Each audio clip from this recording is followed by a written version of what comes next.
राजनीति में परिवारवाद की कहानी कोई नई बात नहीं। सियासी खेल लोकतंत्र के दायरे के अंदर रहकर ही बड़ी सफाई से खेला जाता है। परिवारवाद तो जैसे अब इसका हिस्सा ही बन गया है और परिवारवाद का यह हिस्सा झारखंड की सियासत से अछूता नहीं रह गया। राज्य के मुख्यमंत्री हेमंत सोरेन हो या फिर मंत्री हफीजुल हसन, सांसद जयंत सिन्हा हो या फिर कांग्रेस विधायक अंबा प्रसाद, अब संभव है कि इस लिस्ट में एक और नाम जुड़ सकता है और वो हैं जेएमएम विधायक लोबिन हेम्ब्रम के बेटे। इन सभी की सियासत परिवार के विरासत पर ही आगे बढ़ी है और पार्टियों को इसमें कोई गुरेज भी नहीं।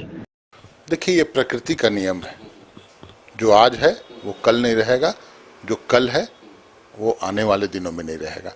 तो नई पौध आती है, नए जनरेशन्स आते हैं और मुझे लगता है जो भी जिसमें काबिलियत होती है उसे आगे बढ़ने से कोई नहीं रोक सकता। तो जो वैसे लोग होंगे, जो डिजर्विंग होंगे, जिनमें पोटेंशियल होगा, जिसमें क्षमता होगी, जनसेवा की भावना होगी, उसको कौन रोक पाएगा। और ये अच्छी बात है। ये परिवारवाद नहीं कहलाता है। मुझे लगता है ये चीज पहले एक बार पूछना चाहिए भाजपा के नेताओं से, खास करके मोदी जी हैं, बहुत बड़े नेता, प्रधानमंत्री हैं, उनसे पूछना चाहिए कि जो कर्नाटका में अध्यक्ष बनाए गए हैं वो अध्यक्ष कौन है, किनके सुपुत्र हैं।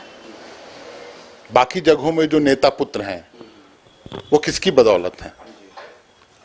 आज जैसा बीसीसीआई के सचिव बने हुए हैं, क्रिकेट का सी नहीं जानते होंगे और बने हुए हैं।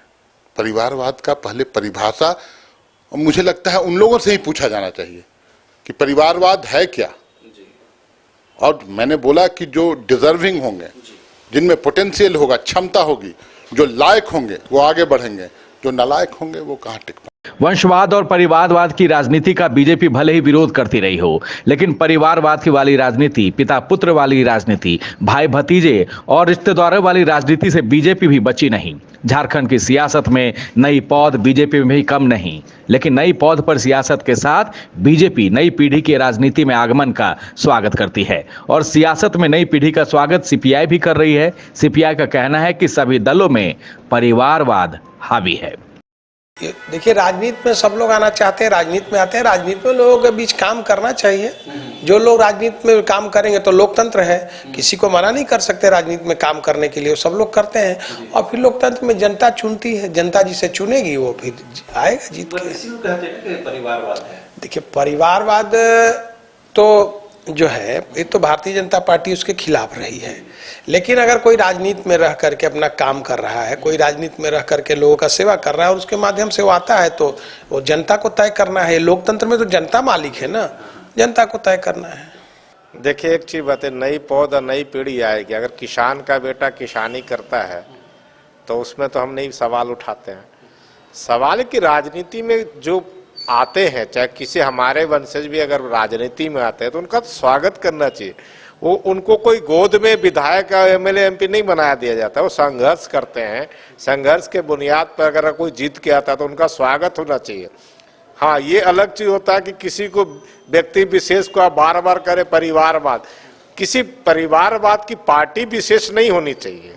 हमारा साफ समझ है कि लोकतांत्रिक व्यवस्था में सभी व्यक्तियों का अधिकार है। खैर, लोकतंत्र में कहने के लिए ही सही, पर जनता मालिक है, उसके वोट के बाद ही असली विरासत की पहचान हो सकती है। तो एक बात तो बिल्कुल साफ है कि झारखंड की राजनीति में नई पीढ़ी जो है वो तेजी के साथ पांव पसार रही है। ये दीगर बात है कि इसे देखने का तमाम राजनीतिक दलों का अलग अलग नजरिया हो सकता है, लेकिन अगर इसे परिवारवाद के दायरे में लाते हैं तो आरोप प्रत्यारोप और भी बढ़ जाता है। लेकिन इस बीच झारखंड में एक जो खास बात देखने को मिली है वो है छात्र नेताओं का उभार, जिनकी कोई अपनी सियासी ज़मीन नहीं है। खास करके छात्र नेता जयराम महतो ने जिस तरह से अपनी छाप छोड़ी है वो भी कहीं न कहीं बताता है कि किस तरह से नई नस्ल जो है वो राजनीति में और पूरी इस चुनावी प्रक्रिया में अपने आप को शामिल कराने को लेकर के किस तरह से अग्रसर है। कैमरामैन राजा के साथ रांची से शहनवाज।